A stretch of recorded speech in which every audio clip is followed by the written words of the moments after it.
everyone, I realised it has been literally months since I last talked about the books that I've read, so it's about time.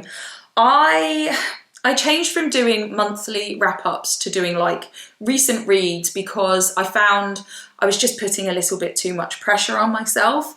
But what's now happened is that it's been too long. So I did a recent reads video in November, and then in my books of the year video that I did in end of December, beginning of January, I included all but one of the books that I read in December, which was a really lovely book, and I'm going to talk about it in a moment. It just wasn't 5 stars. And I haven't talked about books since, and it is because things have been really, really busy, but it's a shame, and it is something that I would like to remedy. So I'm here to talk about the books that I've read so far this year, and actually I've really hit a roll again. Part of why this has all been delayed, as well as being busy, is that at the beginning of the year I didn't read very much at all.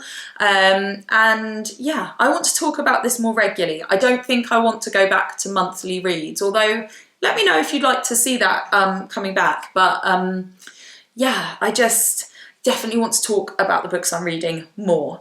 Anyway, let's get into it. I am going to be looking at my Goodreads. Link is below if you'd like to follow me. It's always nice to chat on any of the socials, so all the links are below. Except maybe TikTok. I maybe haven't linked that, but you can find me. It's Emma Rosen Books everywhere. So the first book I'm going to talk about is the one that I read in December last year. That's how far back we're going. And the book is Saving Sophia, Neonatal Surgery, Blisters and Bliss on the Rocky Road to Motherhood by Caro. It might be Caro, and I'm really sorry if I'm saying that wrongly. I should have checked. So this book was sent to me by the author. It's a lovely independent book, and the independently published book by an indie author, and she reached out and asked if I would like to review it. It's got themes of breastfeeding, so definitely something that I was interested in reading. I'm going to be completely honest here that I did end up reading it a little bit late. So I think it came out beginning of December and I finished reading it mid to late December. So I'm really sorry about that, and it is a lovely book, everybody. So please do go and check it out. I did manage to send a review to the Association of Breastfeeding Mothers for their magazine, and they featured it, so that's really lovely because it is a really nice book. As I say, I loved it. It just wasn't a 5-star, it was a 4-star. So for my star ratings, you can check out Goodreads. Just had to take a call from the kids' school. Caro, or I feel terrible, I'm saying her name completely wrongly. She has a vineyard in France, and she has a series called the Vineyard series where she has charted her experience. I haven't read it, but it does look rather beautiful. And this book is kind of a prequel. So she talks about, she starts off with her relationship with her husband, and their deciding to have children, and then her pregnancy, and then giving birth to Sophia. And Sophia is born poorly, and so she goes through the experience in hospital and the recovery, her own recovery, and then the exploring the navigating the medical system and breastfeeding a baby that's not very well, and all that experience, and then leading up to where they then move to France and go to the vineyard. So yeah, it is kind of a prequel, but the themes are around this sort of early parenthood. There's a lot about breastfeeding a baby through those really tricky circumstances, you know, in hospital and other kinds of feeding, such as, you know, like nasogastric stuff and getting feeding started and all of that, and the emotions surrounding all of those things, and as I say, sort of navigating the system. What I found particularly interesting was that although this is set quite a while ago, Sophia's now an adult, that many things really haven't changed, and that kind of having to be like a pushy parent and access and push for support is still the case, and in lots of ways, one of the things that I do find makes me quite cross in general as a parent is that there are people who may find that hard to be that person really pushing for help, and then those people may not actually access things because the systems can be so difficult to just keep pushing and saying, no, we really do need support, and kind of getting information and accessing people who have the training that you need and the experience that you need to draw from. So that aspect of it to me was just so interesting, that you know, some things change and some things stay the same. And so in that respect, although this book is set a long time ago, I didn't feel like I was reading a book that was, you know, ages and ages ago. And actually I hope that my similar memoir about breastfeeding, people feel the same, that it still feels very relevant. And actually in a way it's even more relevant because you read it and go, wow, we are still in this. So yeah, she talks about some of the amazing people that supported her, and the really like beautiful parts, and also the things where it really was quite tricky.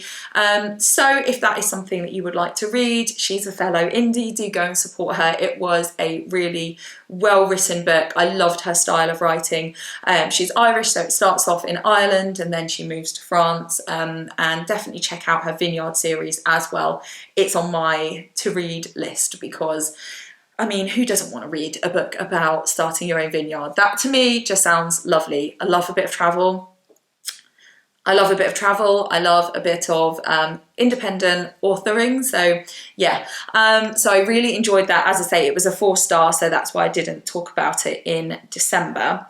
So then on to this year, the first book that I read, which took me, I'm trying to look at the dates that I read it. Yeah, it took me 2 months to read. So this is why, this is part of why we had no reading wrap-ups earlier in the year. And this was Life as We Made It, How 50,000 Years of Human Innovation Refined and Redefined Nature by Beth Shapiro. And I picked this up in a shop in, where was I? Bristol, where all the books were £4. That was just amazing. I wish I could remember what the shop was called, because I bought quite a number of books from them, and then there was an amazing stall on the riverfront where I also bought loads of books. And this, as a sciencey book, I thought it would be my cup of tea, and in some ways it was.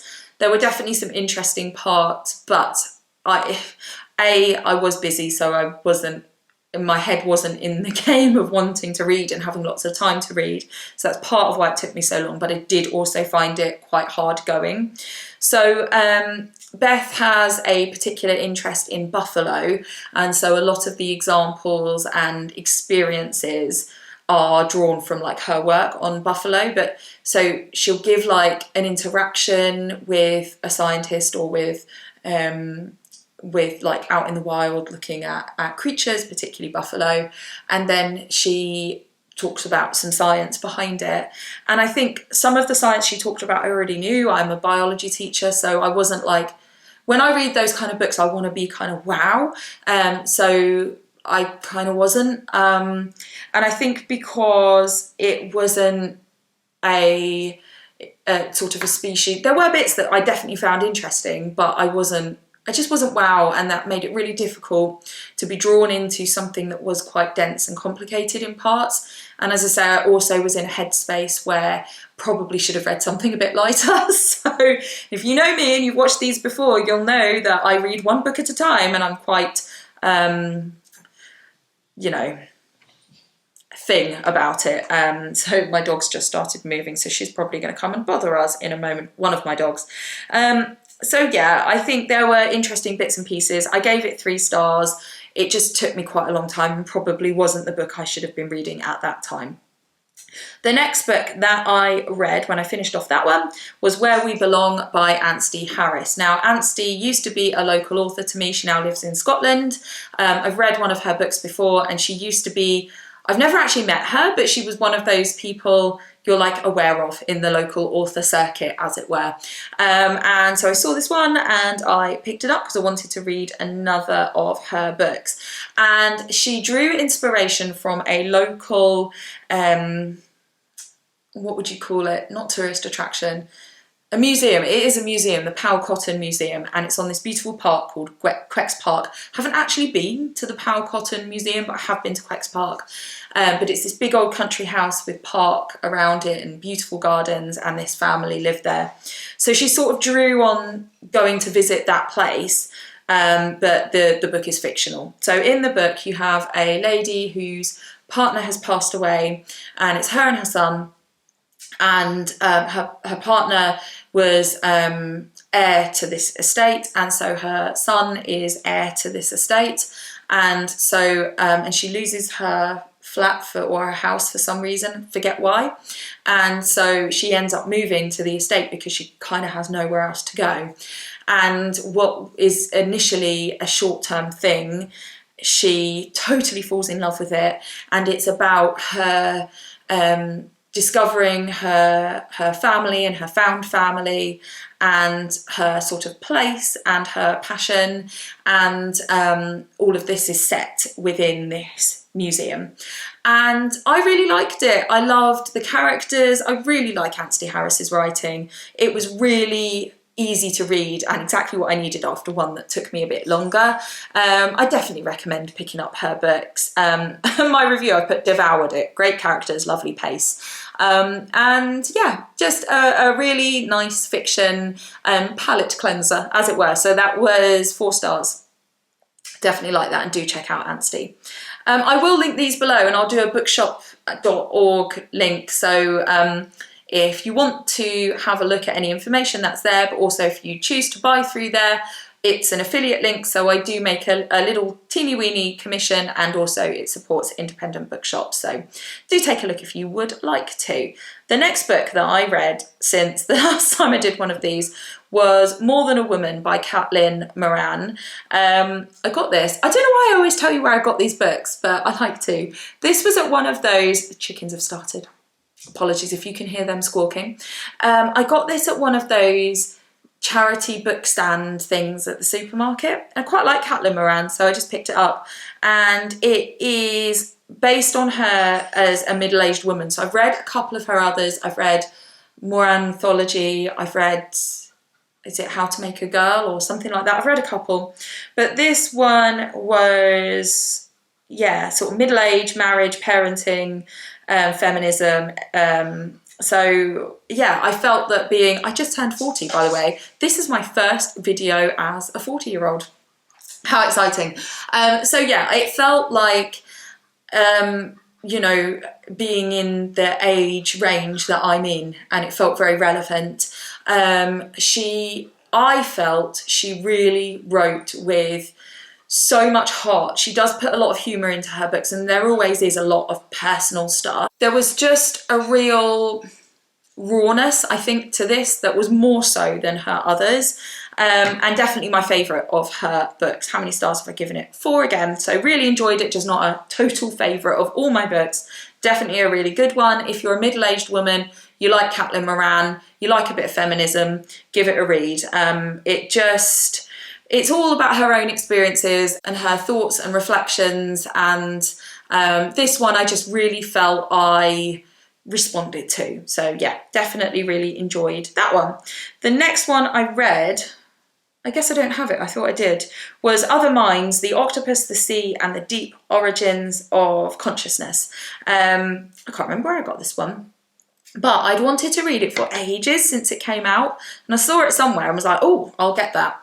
And I had been really excited about this book. Where I was talking about the one earlier, the Life as We Made It, where that one I should have said is a lot about genetic engineering, but that was kind of not my favourite organisms. This one, being about octopuses, I was like, this is going to be my thing.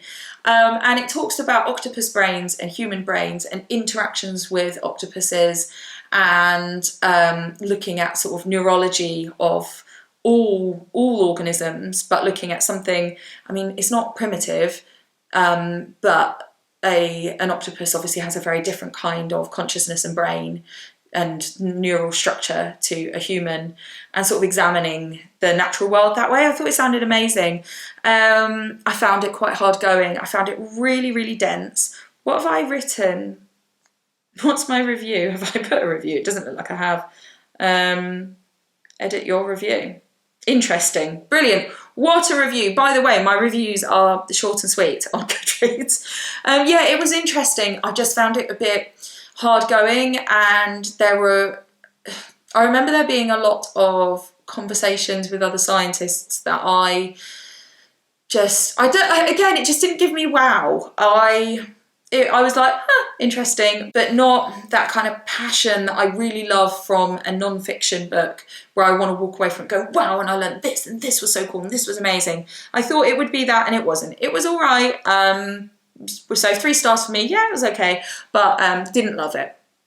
Then I read City of Girls by Elizabeth Gilbert. By the way, I don't have a lot of these. This one I dropped off in a local book swap, so I don't have it. And I really like Elizabeth Gilbert. I love Big Magic, and I really like Eat, Pray, Love. It's one of my, like, if I'm ill, I want to read it or watch the film, because I like the travel, and I like the emotions, and I like the food, and yeah, it's kind of sits really nicely in the kind of book that I really enjoy. So I thought I would like this one. I'd just pick it up because I like her writing, and this one was not so much for me. I still like her writing. So this one was set in the 20s, and it was a character, I can't remember her name, I could check that. She what was her name? It was Vivian. And Vivian gets chucked out of college and is kind of doesn't really know what she's doing, where she's going. And she ends up moving in with her aunt with her Aunt Peg in Manhattan. And Aunt Peg has a theatre. So Vivian ends up working sort of as a seamstress for the theatre, and it's about her relationships with the other people who are part of the sort of theatre troupe, so the actors and everything within that and that kind of world. She writes really amazing characters, but I think it just wasn't something that sat within the kind of books that I adore, if that makes sense. So it was readable, but it wasn't like I've put enjoyable style and not something I'd usually read. So I think that was it. It was okay, and readable, but I wasn't kind of blown away by it in any way. Then, maybe time to come clean on this channel. I have not talked about this at all, and if you're watching this, then this is something that is a big reveal, maybe, I don't know. I'm doing some research for a book that I'm writing about karate. I have only told 2 other people this, real life people. My karate sensei and my husband know this, and now you know this. So I've been doing some research. There's gonna be some karate books in here. Maybe I'll do like a best karate books video. These chickens! Go away. So this book, by the way, for context, I've done karate for 23 years, with a bit of a break in the middle, and I am just about to go for my second dan. So also I'm kind of reading ahead of that as well, but yeah, it's a joint thing. I don't know if the book will come to anything, but that's a thing I'm doing. So Karate Do My Way of Life by Gichin Funakoshi. This is like, if you do Shotokan karate like I do, like this is the book. It's a little book, it's a quick read. If you're into karate, definitely take a look.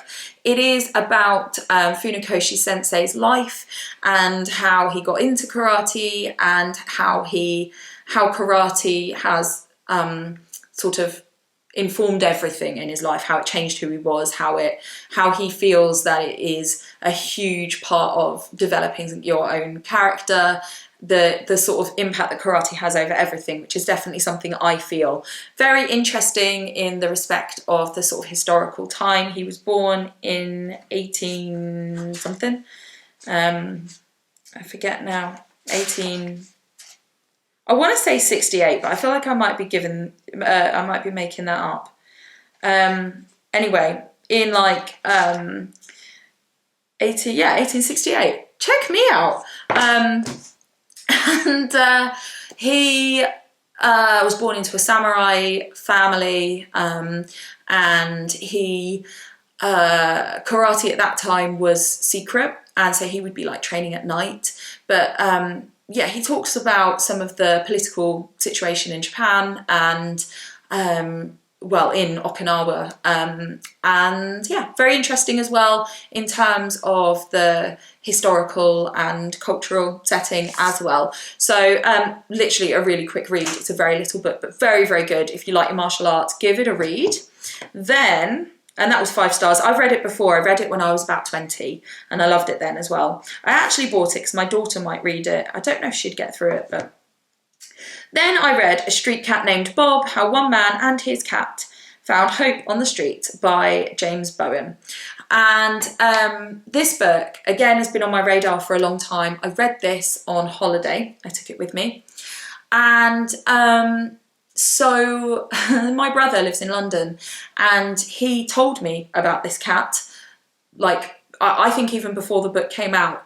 And I remember him telling me and saying, when I get off the tube, sometimes I see this guy and he's got a cat. And you never see a homeless person with a cat because cats don't hang around. This is crazy. Like, homeless people maybe have dogs, but cats do their own thing. A cat would be like, I'm out of here. I don't want to do this. And my brother was really blown away by it. I remember him telling me. And then when the book and later the film, I haven't seen the film, when they came out, I was like, it's that guy. And so I've wanted to read this for ages, finally got around to it, and I loved it. This was the perfect holiday read. These chickens, I need to tell the chickens again. Go away! I'm filming! Get down off your log.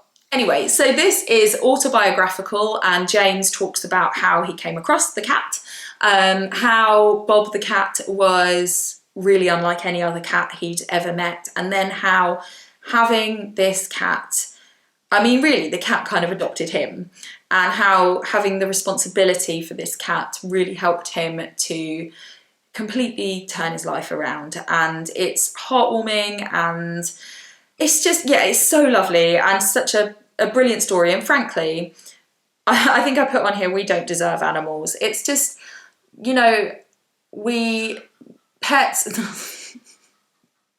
these animals, on the other hand, we may just have to live with the chickens. They want to squawk at us just now. You know, your pets can really, you know, I mean, my mad dog, she's so naughty. Lucy is just over here.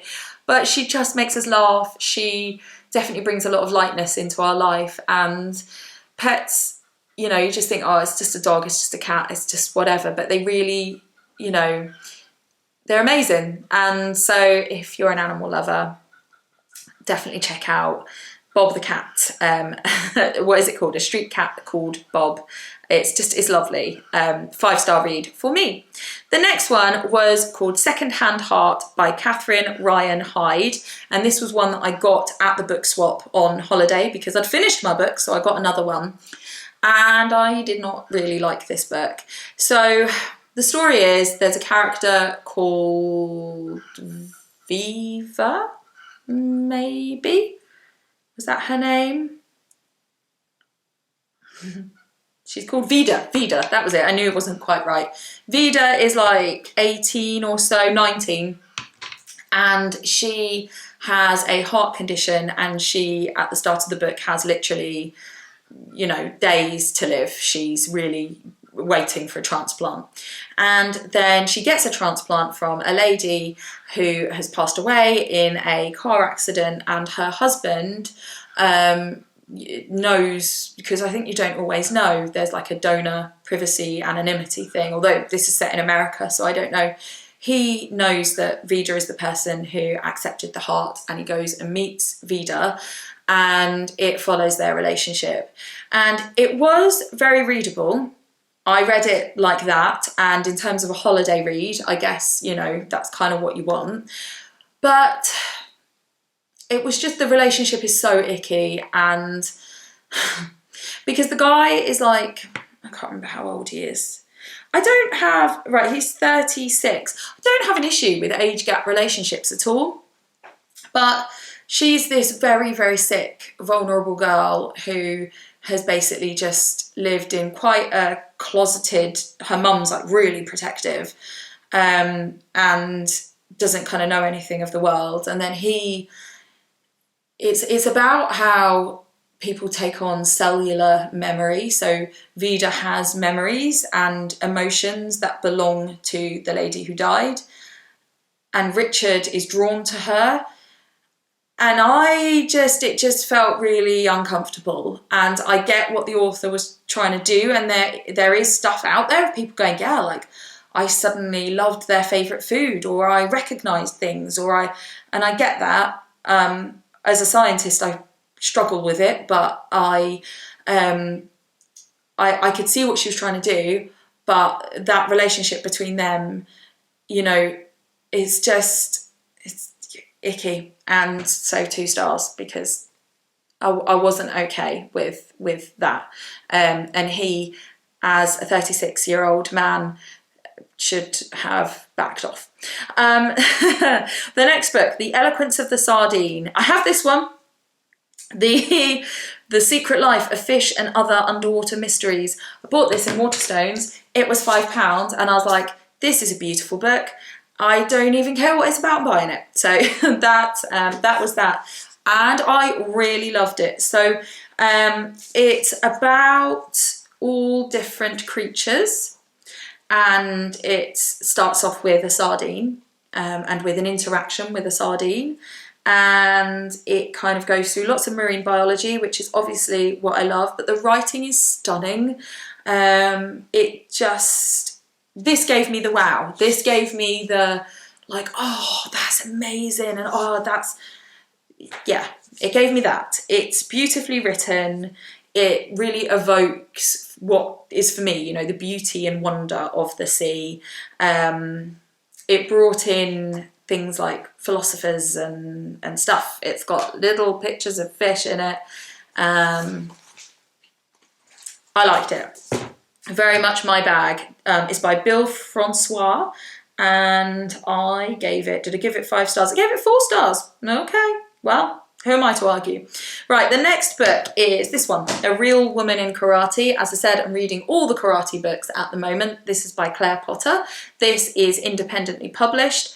And there were certain things I liked about it. I read it genuinely in about 20 minutes because it's a quick read, and it certainly had a few bits. It's kind of choppy, and it has, definitely some bits I like. I kind of could see where she was going with it, and a sense of own experience, thoughts. It was meant to be like that, and that did make it quite readable because everything's quite snappy. But I found it didn't go into the depth I would have liked, and it didn't feel, the structure didn't quite do it for me. It was, I could kind of see what she was trying to do, but it didn't, for me, it didn't work. I think if it had gone deeper into some of the things she discussed, then it, you know, and it had a bit more grit to it, then I would have enjoyed it more because I would have taken something more from it. But, I love to support indies, but this it wasn't the one for me. I gave it maybe 3 stars. It was okay. Then I read Women in the Martial Arts. You can see my... I liked this one a lot. This is by Carol A. Wiley. It's an old book. I feel like it might be from the 80s. 1992.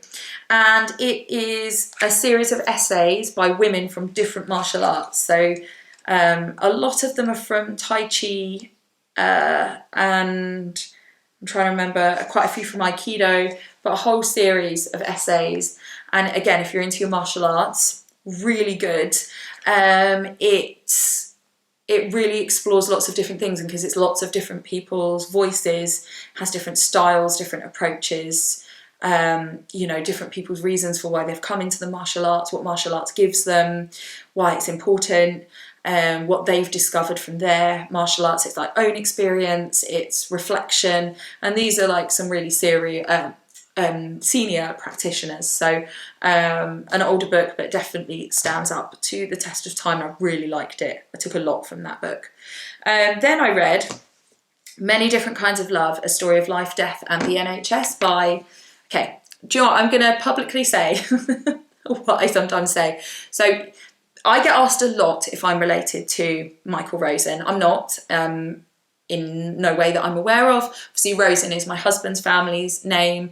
They're actually from America. Yes, and Rosen's quite a common name from families of Jewish descent. And so I do get asked a lot, and no, we're not related, but because I get asked so much, I've fallen into a habit of referring to Michael Rosen, probably very disrespectfully, as Uncle Mick. So a lot of my family will know, I'll go, oh yeah, I read a book by Uncle Mick. So that's the thing. And this has, I mean, he's so good. I wish he was my Uncle Mick. Fabulous book. So my mother-in-law gave me this. It's written in, oh, it's stunning. I would like this. This has to be one of the best books I've read this year. It's written largely in poetic prose. So it's all like that. So it's very easy and quick to read and easy to pick up and put down.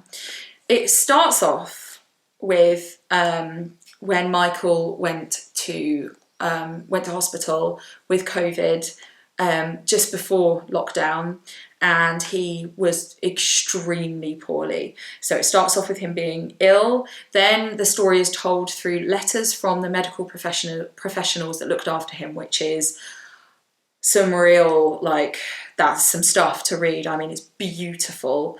And then also like emails from his wife to other members of the family. And then afterwards it's these sort of prose poems about his recovery. And I mean, I was loving every minute of it. And then the last poem in it is the one he wrote to commemorate the NHS. Where is it? These are the hands for the 60th anniversary of the NHS. And actually this one does then go on. They added more to this book, but that was the bit where I was like, it just hits you like a sledgehammer. And the memories of the pandemic and everything like this. I'm going to keep this because if my children are asking what the pandemic was about, because their memories might be a little bit hazy, especially the little one, this is what I'm going to give them, because this, I'm going to read this actually. It's just stunning. These are the hands for the 60th anniversary of the NHS by Michael Rosen, or Uncle Mick. These are the hands that touch us first. Feel your head, find the pulse and make your bed. These are the hands that tap your back, test the skin, hold your arm, wheel the bin, change the bulb, fix the drip, pour the jug, replace your hip. These are the hands that fill the bath, mop the floor, flick the switch, soothe the sore, burn the swabs, give us a jab, throw out sharps, design the lab. And these are the hands that stop the leaks, empty the pan, wipe the pipes, carry the can, clamp the veins, make the cast, log the dose, and touch us last. And that, like, genuinely makes me like, whoo. So yeah, this particular edition does then go on. He's added a little bit more to it. But as I say, that I'm keeping, and that's genuinely quite, I struggle with that poem. COVID was a lot for all of us, and that, and the everything with the NHS, even going back to the first book I was talking about and trying to sort of navigate the system because they are always so busy, and it's not because people don't care. I mean, you read this and there's not a doubt in my mind that people care so much. Yeah, stunning, genuinely. The man's a genius. Read all of his books. I met him once. I was really weird. I went over to him and went, I'm not related to you. He was like, yeah, you're not. Anyway, moving on from my absolute adoration of Michael Rosen. He's an extremely talented man. To the last book in this extremely long reading wrap-up, The Anatomy of the Sea by Dr. David Ponsonby and Professor Georges Dussart. George is my karate sensei, and I found out he'd written this, and so I wanted to read it. And this came out a little while ago. It's published in 2003. It's really lovely. So George, my sensei, is a malacologist, so an expert, or was, he's retired now, an expert in brain, snails and stuff. What's the word I'm looking for? It's not gastropods, it's something else. Mollusks. He's an expert in mollusks. So this book, it has information about all the different sea creatures. So it goes through all of the sort of classes of things you would find under the sea. And it's illustrated with wood cuttings. It's beautiful. Again, a really quick read. I think I sat and read this in maybe an hour. And definitely one I'll dip back into to sort of check stuff, because it's really accessible. Just, you know, good information, simply presented. It's also got a lot of quotes, particularly from a specific person called Wood, I think. J.G. Wood. So yeah, a lot of references to him, but it's just really beautiful, and the illustrations are lovely. It's well written, it's interesting. I really, really liked it. I'm glad that I picked myself up a copy, because I don't know David Ponsonby, I'm sure he's lovely, but George Dussart is an excellent man. So that was another 5-star. Those are the books I've read so far this year. I will not leave it as long next time, and I'm reading like an absolute, what word? What am I reading like? Comment below, what am I reading like? A thing that reads a lot. Yeah, I hopefully will be able to talk to you very soon about lots more brilliant books. As always, these will be linked below if you're interested in more. I know some of these are a bit niche. I do feel that's a thing, to go off on another tangent, that a lot of proper booktubers, they talk about, I don't know, YA or fantasy, or like they have their niche, they read within that niche, they're popular niches. What's my niche? Books about fish and karate. Is that a niche? Can we make the booktube aspect of my channel? Look at this. These are the ones I've kept, right? It's all karate and fish and Uncle Mick. Should I make that the title? Because that is my my reading. If anyone asks me from now on what my reading taste is, that's what it is. So yeah, it makes it very difficult to make, you know, and they're like, make engaging content and talk about books that people are interested in. And thanks for watching. There'll be more karate and fish and Uncle Mick in the future. Excellent. I'm just going to stop there. Thank you so much for watching. Please hit like if you enjoy these kind of books, and comment below whatever you want. I'll see you all soon for another video. Take care.